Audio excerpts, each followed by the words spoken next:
Hey you guys, this is Reality TV Junkie and I'm back again with another video.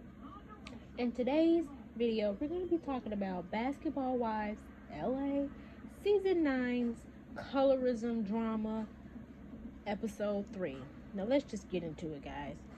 So, of course, we all know what's been going on in the media for the past year with the allegations regarding Evelyn being a colorist, being racist against OG.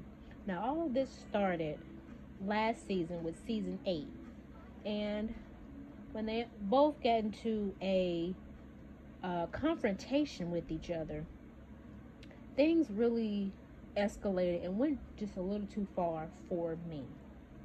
And when I say too far, I mean some of the nasty things that Evelyn was saying about OG, calling her dusty, ashy, ugly.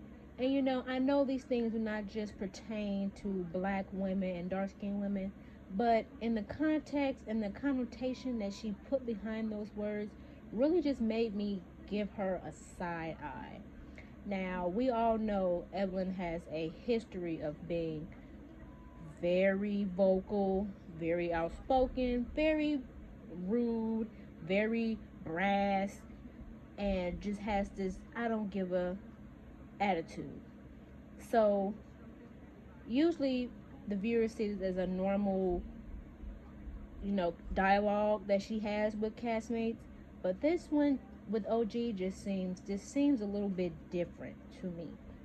Now we're going to talk about what happened in the episode 3 of Basketball Wives LA season 9. Jackie goes over to Evelyn's house to see their house, see the girls. Of course, her and Malaysia are not on good terms, but this episode is not going to be about Jackie and Malaysia. I want to fast forward to Jackie sitting down and telling them that OG is willing to listen and willing to have a conversation with anyone regarding the colorist accusations. Of course, Evelyn is still not happy about those allegations being thrown at her, so she doesn't want to talk. Shawnee, of course, she's going to take the side with Evelyn. She is not going to talk to her either. But Kristen did raise her hand and say, hey, I would like to talk to OG. I want to hear her. I want to see where she's coming from. And I really just want to get a good understanding as to what she was going through and what she was feeling. So Jackie goes back to the other house and kind of tell the girls about what's going on. Jennifer is still not in a good place to talk to anyone. So Jennifer, excuse me guys. Oh my God. Okay, so I'm back. Excuse me, guys. So, Jennifer is still not in a good place with the collective, so she is not open to a conversation with anyone at this point. But, like I said, this episode is about OG and the colorism and how it continues still. So, Jackie tells OG that Kristen is actually on her way over here to have a conversation with her about what happened last year, all the allegations that's in the press, and the colorism issue, and so on and so forth. So, Kristen arrives, and OG, in my opinion, she still has her wall up. She has a huge guard up, and she seems as though she wants to listen, but not really. So Kristen comes in and she sits down and she said, hey, basically I just want to talk about what are your feelings about this? What are you going through? What are you struggling with? And OG kind of just tells her, like, look, I didn't tell you all what I feel and how I'm feeling. I just told you all about my experience and what I have seen with my own eyes. So they start to get deep into colorism, what colorism means. And OG mentions that, colorism doesn't really have to specifically be about skin color. There's also features that are tied to colorism. And she also mentions that just because you're dark skinned, just because you're whatever skin color, the difference can also be skin tone, textures of hair, and features. And Christian actually admitted that she did not know that, and she has, learned something from hearing OG say that colorism goes way, way deep than just the skin. And she tells her, so Christian tries to relate to her and say, well, me and you are the same color. We're both dark-skinned women. And then that's when OG kind of tells her, well, we are both similar in color, but you have more Western features. And what she means by Western features, basically Eurocentric features. A slimmer nose, smaller lips, smaller eyes, so on and so forth. As in where she is a Nigerian woman, she has a wider nose, bigger lips, high cheekbones, so on and so forth. So she did point out that even though we do share the same skin color, our features are totally different. So that's where the colorism can go deeper and get into featureism and things like that. And also, she did mention this, but on the other hand, Kristen does have a fine texture of hair versus OG.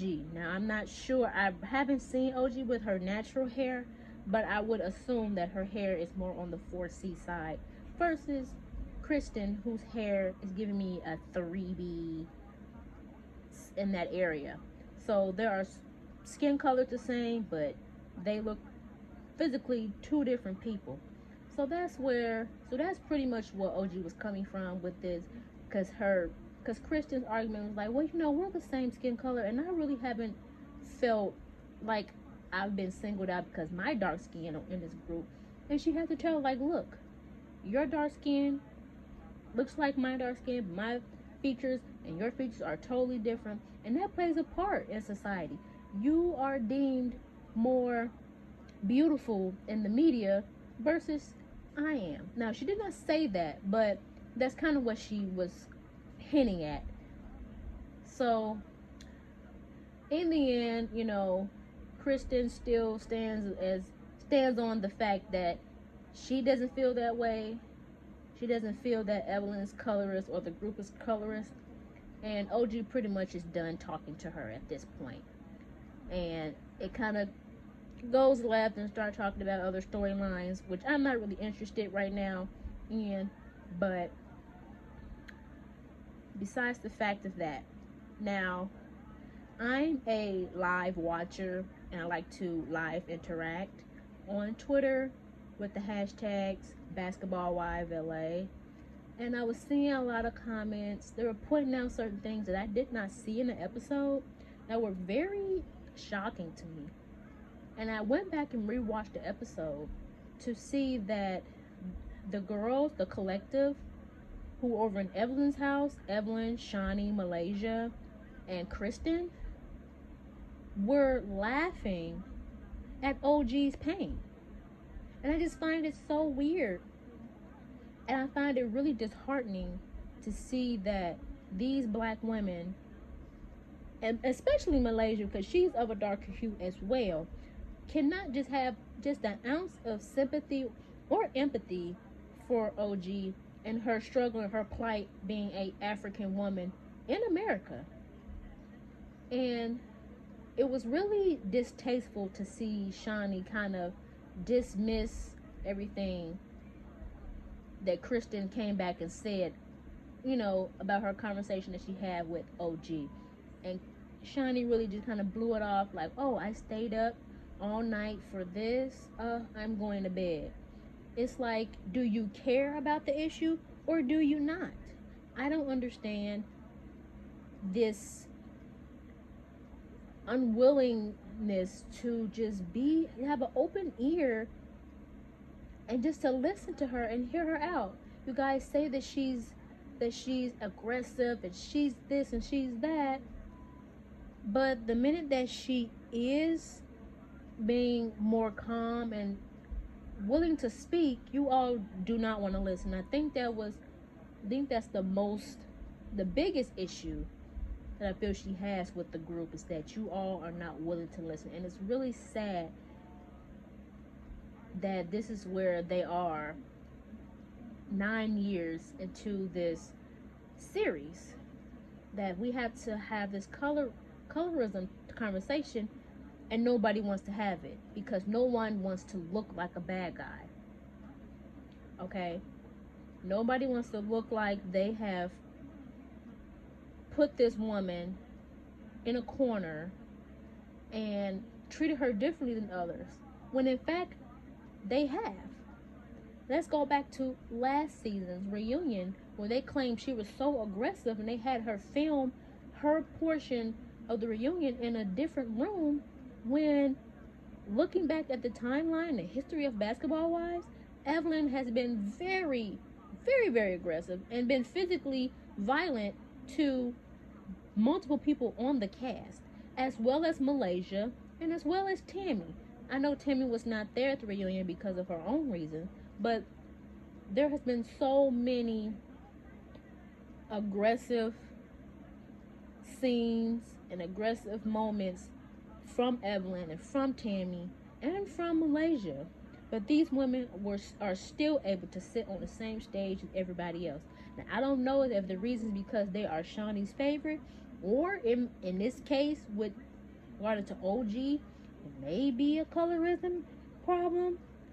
But that is also something to raise concern about.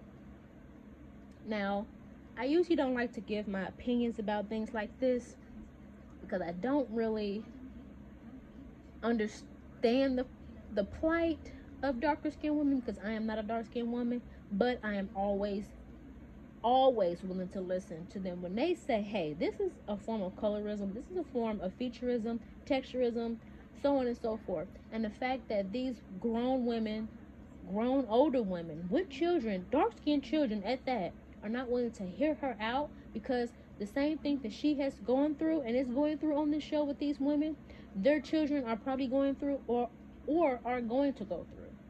And I just find it really sad that we're at this point as where everyone is pretty much taking up for Evelyn and defending Evelyn against this black African woman who is saying, hey, this woman, this non-black woman, this Latino woman, by the way, in my opinion, Latino women are very racist, and their community are very racist towards black people, especially dark-skinned people, and especially dark-skinned Latinos and Afro-Latinos as well. But I won't get into that. But the fact that they're willing to back this non-black woman because she's the popular girl, she's the it girl, she's this, she's that, she has this beauty, this nice hair, this long curly hair, they're willing to back her over listening to OG and listening to someone who you can more likely relate to than Evelyn. But in the end, I feel like this season is probably gonna give a few more episodes about this colorism issue, and I really hope that they can find some type of common ground, some type of resolution to all this tension, because right now the group is so divided, and it kind of gives me the feel of Real Housewives of Potomac season 5 with the whole Monique and Candace fight.